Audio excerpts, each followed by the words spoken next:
Okay, I see it is 4:30. It is now 4:30. I am calling this Board of Health meeting of Adams, Town of Adams, to order at 4:30 today on September 30th, 2020.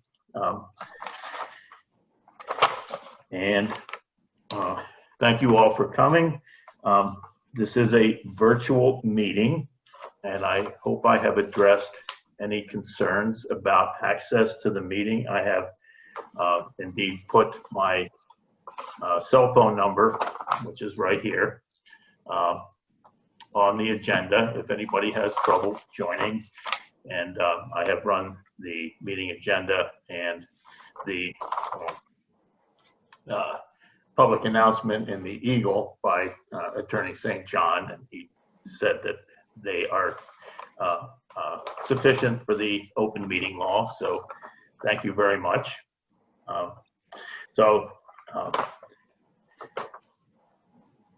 I need to read the notice on recording and waiver for remote. And I see Pete is recording, so Pete's recording. I see Jack Garino is now on board with us, and I know he records, so thank you for being here, Jack. Pursuant to Governor Baker's March 12, 2020 order suspending certain provisions of the open meeting law, general law, chapter 30A, section 18, and the governor's March 15, 2020 order imposing strict limits on the number of people that may gather in one place, this meeting of the Town of Adams Board of Health is being conducted via remote participation. No in-person attendance of the members of the public will be permitted, but every effort will be made to ensure that the public can adequately access the proceedings as provided in the order. Attending remotely are members Dr. Peter Hoyt and Dr. Laura Grandchamp, as well as myself, Dr. David Rhodes, all attending from home. We have posted today's agenda, which included call-in information for today's meeting. Despite our best efforts, if we are not able to provide for real-time access for the public to participate in today's meeting, a recording of this meeting will be made available on a YouTube channel, no less. As we are participating remotely, please note that all votes taken during this meeting will be by roll call. I will state the member's name and ask for their vote, and each vote necessary today. And I believe that Pete has taken attendance for those who are with us. Thank you. So I will now open our public hearing on revising our tobacco sales regulations for the Town of Adams. After we open the hearing, I will ask Board Member Peter Hoyt to compile a list of attendees who wish to speak. May I ask Laura Grandchamp to act as a timekeeper during the hearing, please? I think that's affirmative. After the hearing is closed, the board will decide whether to deliberate and vote tonight or to do so at a subsequent meeting. This regulation is promulgated by the authority granted to the Adams Board of Health by Massachusetts General Laws, Chapter 111, Section 31, that boards of health may make reasonable health regulations. I do note that a quorum, all three of us, have joined the meeting. And do I have a motion to open the hearing? So moved. Any further discussion? Okay, let's vote on it. Pete? Yes. Laura? Yes. And Dave? Yes.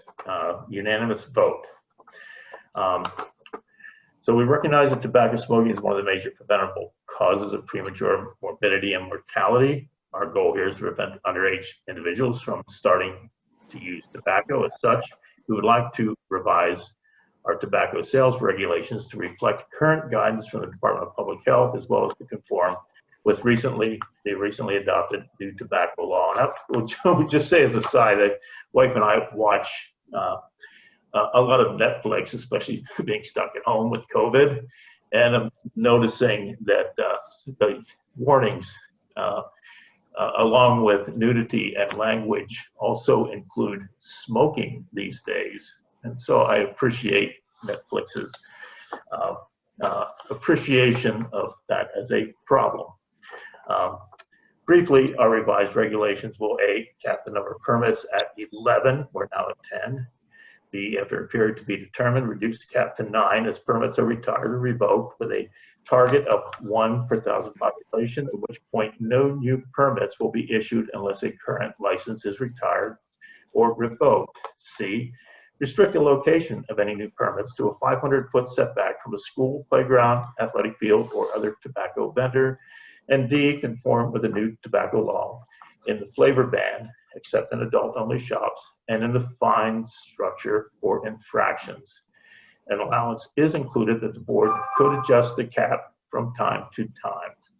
The ground rules for the hearing are as follows. I will recognize a speaker at random. She will be given 3 minutes. Notice will be given at 30 seconds.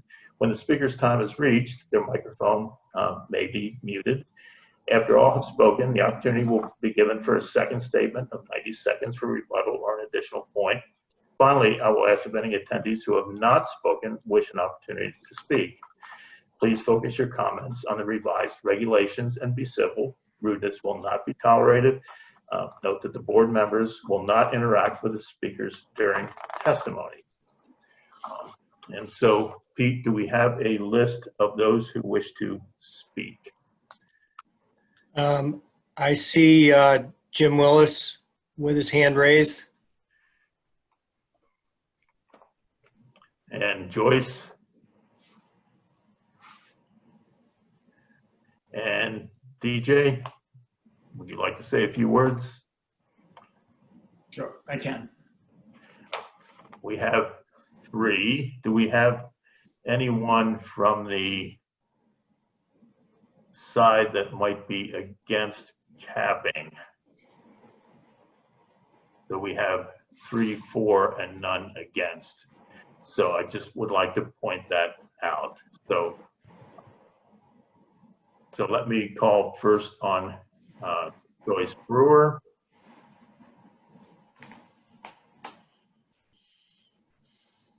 I'm pretty much going to give the same statement that I gave prior.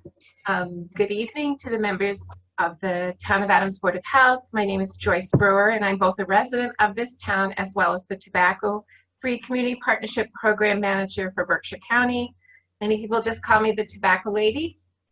I came to tobacco prevention world for many reasons. First, my father and grandfather were heavy smokers and died from heart disease and cancer, respectively. Both my brother and sister are smokers and have numerous tobacco-related health issues, with each having open heart surgery, and my brother went back into surgery yesterday.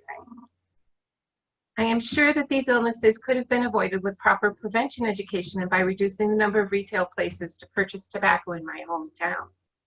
By the way, I've been an ex-smoker for 35 years. I've educated both my children on the toll tobacco has taken on our family, and neither one is a smoker. I'm here today in support of permit capping and reducing the number of tobacco sales permits in the town of Adams. While there has been enormous progress in reducing smoking and tobacco use in Massachusetts, smoking is still the #1 cause of preventable death and disease in the Commonwealth. Right now, I already see cigarettes and other tobacco products in almost every corner store or gas station I go into. And the amount of tobacco company advertising and promotions that fill each one of these stores is way too much. Tobacco retail displays stimulate impulse purchases by youth. Limiting the number of permits would keep tobacco products from being overly accessible, particularly to youth. We monitor and limit the number of locations of liquor licenses. Why should tobacco sales permits be any different? We can do better for the kids growing up in our community. If we cap and reduce the number of tobacco sales permits available, we can limit the influence of tobacco on young people. Fewer tobacco sellers also means it's easier to monitor illegal sales. I urge you to support permit capping and reducing the number of tobacco sales permits in Adams. We are closer than ever before to eliminating smoking as a public health problem in Massachusetts. During the COVID-19 pandemic, it is now more important than ever to protect the health and well-being of the citizens of Adams, especially its youth.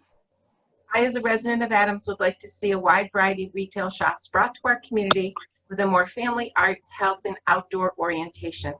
Adams should promote its history, beauty, and strength, as well as the fact it's a great place to raise children.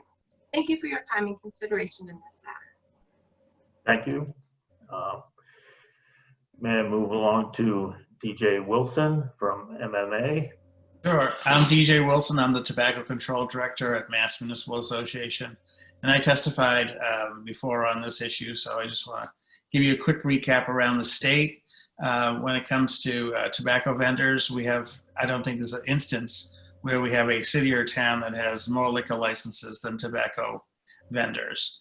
And also, I think it would be a very rare thing to find any city or town who has not seen their tobacco retailers go down in numbers on their own, just because we've prohibited pharmacies from selling. We've pretty much prohibited, with the help of the federal government, any vending machines from happening. But we still see a lot more locations that people, especially kids, can access tobacco in any given town or city in the state. So a cap is meant to be a very slow attrition of the number of vendors you have. It's not meant to be a steep dive off of a cliff. And so it's a very good thing to do for everybody's health. Thank you. Thank you. Jim Willis, who is our Tobacco Awareness Program Director.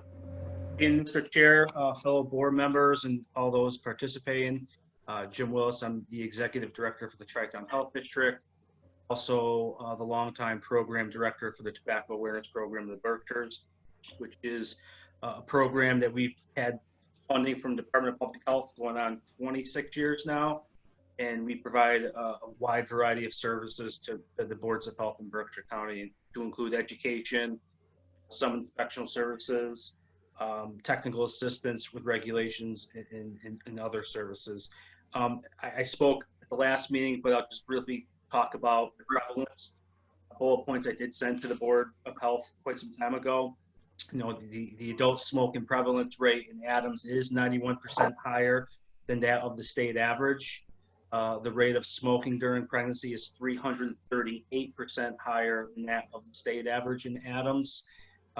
With respect to caps, there are 138 municipalities in Massachusetts as a cap, which is around 47% of the state's population. 128 have a setback location to schools, which is around 37% of the population. With respect to Berkshire County, 3 out of 5 North County towns have a cap. In the rest of the county is North Adams, Williamstown, Lanesboro, Lee, Lenox, Pittsfield, Stockbridge, and Great Barrington also has a cap. And I could say that I've attended many hearings over the years helping the boards of health, and we have not received any negative comment from an existing retailer not supporting a cap. You know, some of these retailers are local, they're taxpayers, and for the most part, they want to do the right thing. And for the most part, it's gone pretty well in the towns that have had a permit cap in place. And as DJ alluded to, it's meant to be a slow process, not something that you just go from first gear to fifth gear. And it does provide some additional protection to existing retailers because they've been in town, they do good business. And I'm in full support of the board, and I appreciate the board's efforts during this unprecedented pandemic to keep tobacco still on the front page of public health in our communities. Thank you. Thank you, Jim. Is there anyone who has not spoken would like to speak? Would any of our speakers like to say something else? Okay, I see a lot of no's. So I would like to thank the public very much for your input. We very much appreciate the time and effort that you have put in and willingness to come and help us make this decision. So given that everyone has had an opportunity to speak, may I have a motion to close the hearing? So moved. Do I have a second? Second. Any further discussion on the closing the public hearing? Hearing none, a call for a vote. Pete? Yes. Laura? Yes. And Dave? Yes, the motion passes unanimously. The public hearing is now closed. We will next move on to, did I call this new business or old business? I think it's old business, is our tobacco, our revised tobacco regulations. Before we begin discussion, I just want to note that there were a couple of questions, concerns raised before our previous hearing that were emailed to me, maybe the board in general. And one was the cap of 11 is only, one opening at the current time. And the second regards movement of a shop. And I think Cumberland Farms might have been one of those that were noted, because if they do expand and move to the other side of Route 8, is that Commercial Ave? And well, if they move to the other side of Route 8, and does that constitute a new license? And to the second, I would say emphatically no, that they would be able to retain their Cumberland Farms license. Despite their move, it would be the same license.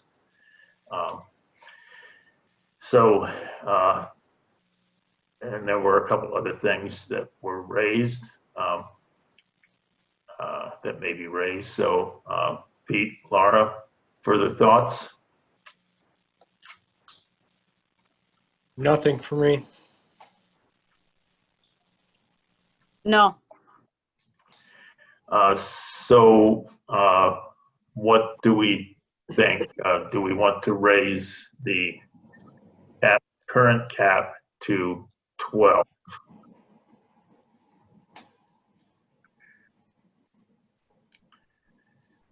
My opinion, even though I think we're trying to reduce, my opinion would be, I think it would be wise for us to increase it to 12, in part because of just passing 40R, with encouragement for getting new business and more population into Adams. The increased cap does make sense.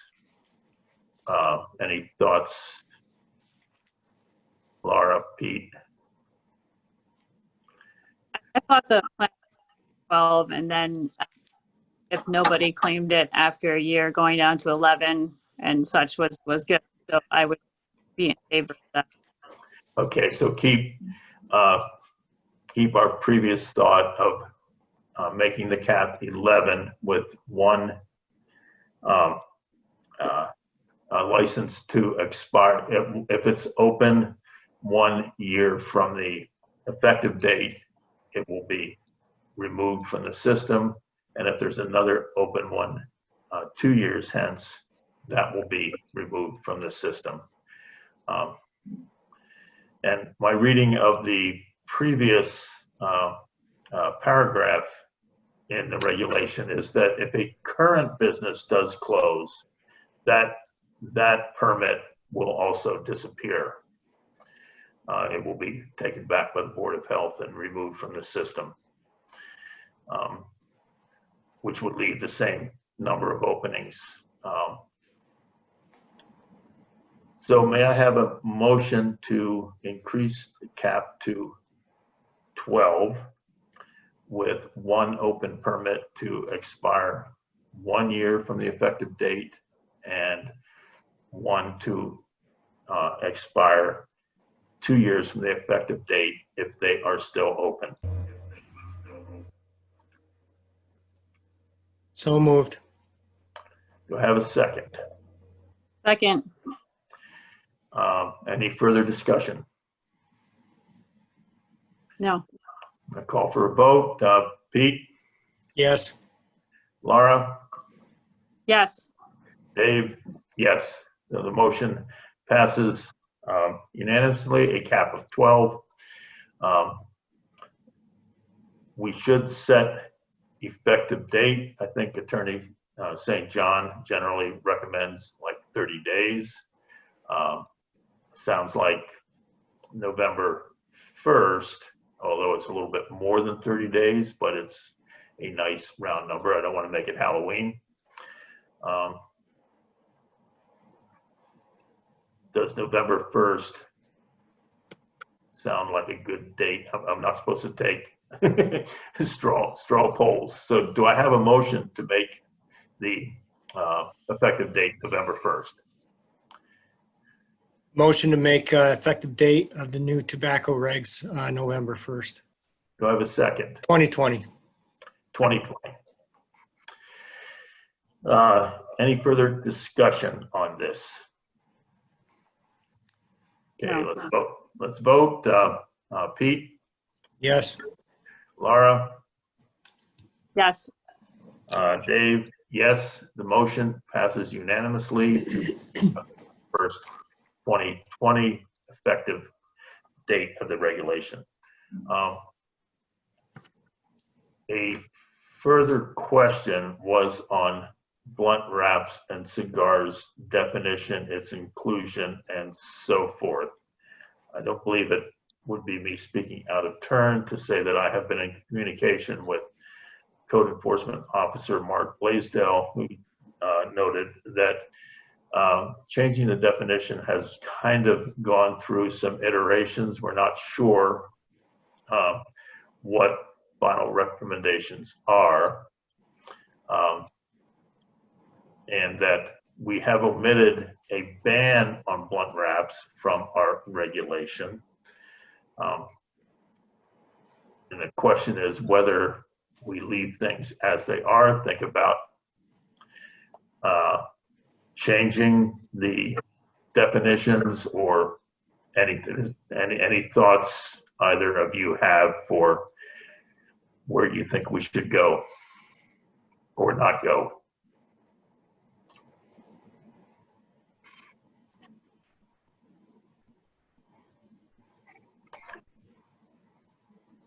Hearing nothing, I get the sense that we leave well enough alone.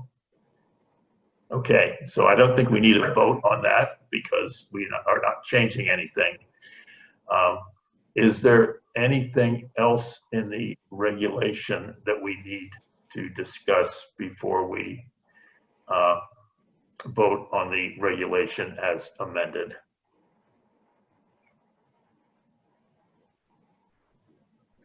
Okay, hearing nothing, I will ask for your vote. The revised tobacco regulations, cap of 12, effective date November 1st. Pete, Yes. Laura, Yes. Dave, yes. The tobacco regulations pass unanimously. Thank you all. Thank you all. And so next steps, I believe, is that I will have Attorney St. John review, send them to Haley for her certification. We need to sign them, so I will find a way for us to socially distance sign, physically sign the paper. So I will be in communication with the two of you in the near future. Is there anything else we need to worry about at this point regarding the regulations? I will also publish a piece in the a notice in the Eagle with the revised regulation. Hearing none, I think we can move on. So good. Then the next order of old business is a complaint for judicial review, and I will turn the floor over to Attorney St. John for his input, please. Okay, so what I wanted to talk to you about is the fact that a complaint for judicial review of your decision relating to the second egress issue of Ms. Foster's apartment at 10A Murray Street has been filed with the Berkshire Superior Court. Let me just bring up something here. Our process that we have to follow at this point is to compile the record and the decision. And Mark Blaisdell has provided me with the minutes of your meetings as well as a copy of the decision that was made. And the next step in the process is to file a response to the complaint for judicial review. And in this case, I have served on Ms. Foster a motion to dismiss the complaint. So we're in the process now of dealing with the motion to dismiss the complaint. And I can't go into anything any further on that publicly at this point. If we need to discuss anything as it relates to strategy or how things are going to proceed and what our defenses are in the case, I recommend that we do that in executive session. And I think that's all we need to say at this point about the complaint. So basically, you're saying to us that this is not for discussion until we hear from you? Well, it's not for discussion publicly. We can have a discussion in executive session because it involves litigation against the town or a town board. So if at a future meeting, the board wants to discuss the strategy as it relates to the case, then we can do that. We can have a free discussion about it as it deals with the strategy involving this litigation. That's the only way we can handle it. We can't have a public discussion of it now or at any time. All right, I just want to make that plan, and of course, you would be included in that executive session. I hope so. Yeah, yes, absolutely. So, thank you very much. So I think there's nothing we need to, no action we need to take. But That's right. just to Thank you. move on and wait, and thank you so much for your support. You're welcome. That is actually the end of the formal. I did want to bring up one other item, and again, I've been in communication with Code Enforcement Blaisdell about, this was noted in last week's select board meeting. The select board and other people in the town are organizing a Halloween celebration, and they're in the process. And when it is a little bit more fully formed, they will bring that to the Board of Health for our input. So I think that's saying all that I need to say at this point. So we should be prepared for our input. Does anyone else have anything before I get to scheduling the next meeting? May I say something? I think you inadvertently skipped the public comment section. There was not a public comment section in this meeting because it was dedicated to the two main items, the capping and just the, so I would prefer that we not hear from you at this point I unless. see it on the agenda. Unless I receive a positive signal from Attorney St. John. It's on the agenda, David, and I think you have to honor her request to be able to make a comment under that section. If it weren't on the agenda, that would be a different matter, but it is on the agenda. So please let her speak what she has to say. And limitations on, yes. So please feel free to chime in if yes, okay. So, okay, Ms. Foster, please go ahead and speak. I want to note that at your meeting 2 weeks ago, you approved the prior two minutes, the minutes for the prior two meetings. And I think you've been doing well keeping up with them, but they're not published. So 2 weeks after approving them, they're still not available to the public. And I just wanted to ask if you could take a look at that process and see if you could try to get them available a little bit quicker. I will do that. I believe we approved the August 5th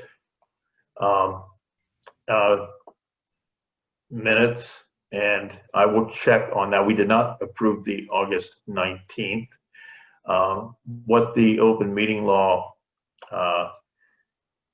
says, and of course these are minimum standards, is approved within 3 meetings or 30 days, whichever is later. So we're still in conformity.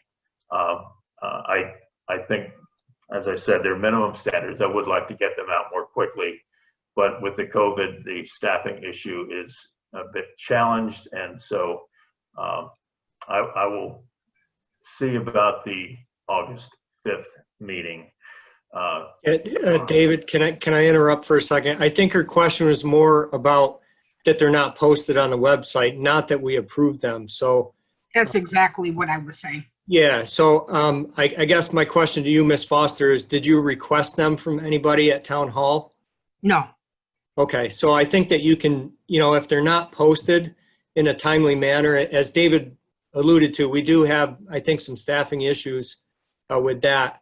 So that's, I don't know, that's probably beyond our control, but I think if you do a formal request through the chair or maybe through Haley, I think Haley's office, they should be able to email them to you. And if they ignore your request, I guess that would be something that you could bring here. well, she may be getting tired of hearing from me. I just thought it'd be easier if I could just look at them when they're posted. And it's just a shame that, you approve them on time, but then it takes weeks to get them put up on. Understood. But you need to understand that we're limited on staff. We haven't had a staff person at our meeting since, I don't know, March, April, February, something like that. So, and we're not full-time staff. We don't work at Town Hall full-time. So we're doing the best we can. So I think, David, maybe you can reach out to Haley or Pam and see if we can get that posted, or email the minutes to Ms. Foster. I don't need anyone to email them to me. I just wanted to say, thanks for getting them approved on time, but see if we could work on getting them actually published. That's all. And if you just will look into that, that's good enough for me. Okay, noted. I'll just say we're doing the best we can with that. Okay, thank you. David, any other thoughts on that? No, it's and she is right. The draft minutes can be requested 10 days after the meeting, but again, because we're recording and transcribing is slow, it's we are challenged here, but we will see what we can do. So thank you very much. So I feel with Halloween coming up, I do believe that a October 7th meeting would not be ill-advised. We could go to the 14th if you would like. Do we have any thoughts on one versus the other? I would have to push them out to 4:30 again if we move to the 14th. My schedule that quickly. We want to have one soon. It would be the 7th for me, or again 4:30 at a later time. So you're saying the 7th would work if we did 4:30? No, the 7th I can do 4. Anything after that, Oh, have to push out because I'm booking my veterinary schedule. and Pete, what are you thinking? I guess I'm wondering what would be on the agenda? Why are we meeting, I guess? I think the main thing is the Halloween and making sure that it's done in a timely fashion. So for me, the 14th would be sufficient, and I would be fine with the 4:30. Okay, well, these are going to be approved and or discussed and approved at the Board of Select meeting on the 7th then? I really don't know, but I just wanted to have be ready in a timely fashion. So, well, maybe I could seek some input from the select board when this will be available.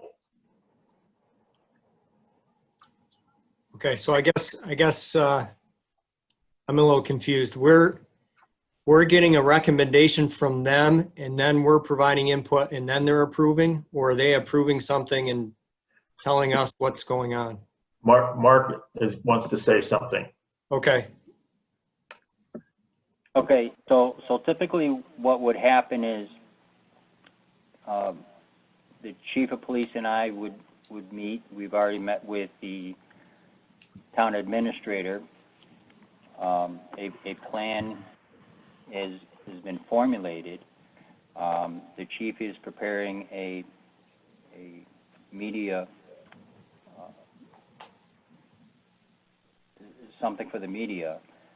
And we're just working out some details as far as logistics and obtaining the candy and whatnot. So what I can do is when we're ready for the media release, I could notify each of you individually as to what is going to take place. So this is essentially like any other event that is put into action. Is we have a group who approves the activity, and I really don't see a need for it to come formally before the board. I can notify each of you individually as to what is going to take place as far as what that activity is. This is a quintessential event that the Board of Health should have a say in. And so I do agree that the other powers that be, have been very responsible. But that I think it's important that, the public health arm also have their input. I've heard so many stories from around the county about somebody wants to do this, somebody wants to do that, and I just feel it's important for us to make sure that that the safety of our children, parents, residents are protected as best we can.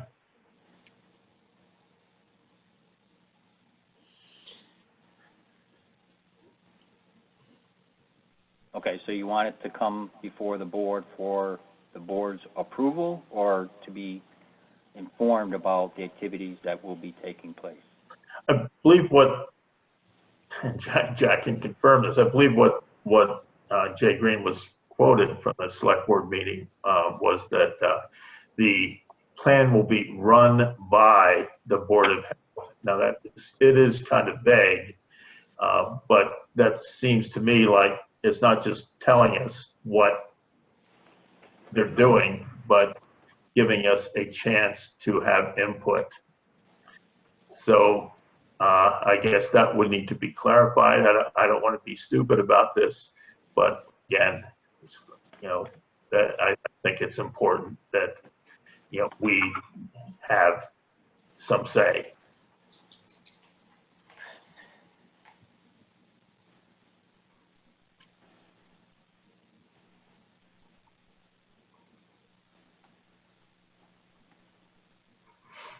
So you want to review the activities, or do you want them to be presented for approval?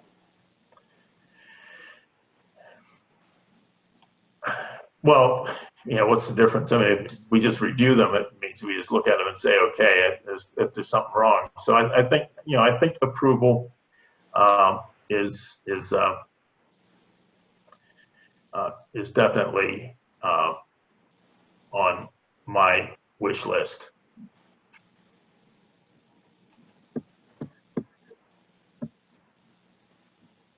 Okay. Can I just have a minute? I'm just going to review the article that was in iBerkshires.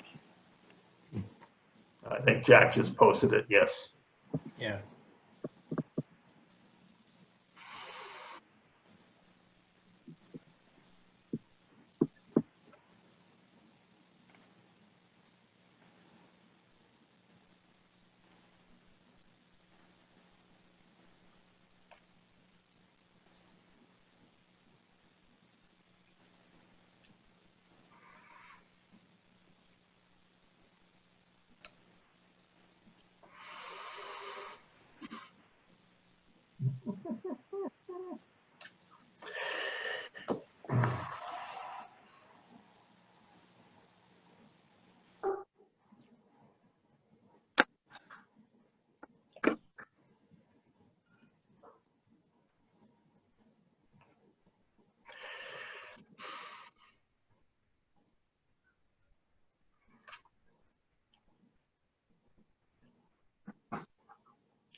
Okay, so it does say he wanted it run by the board, so.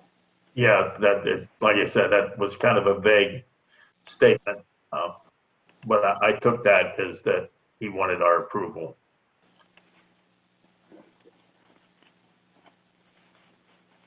Okay.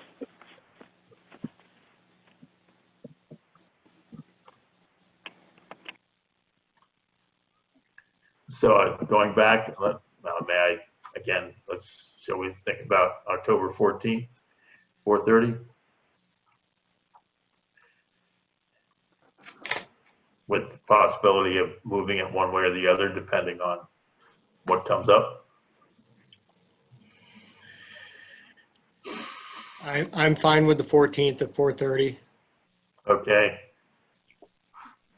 Yep, that works. okay. So I will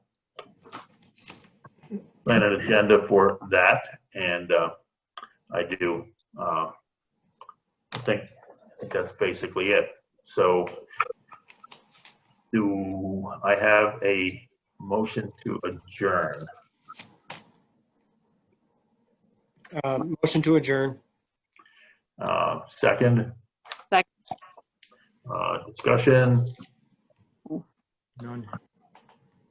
So here I am at 5:13 on October, I keep going, September 30th. We need to vote. Pete, Yes. Laura, Yes. Dave, yes. The meeting is adjourned 5:14, September 30th, 2020. Thank you all. Thank you. Thanks.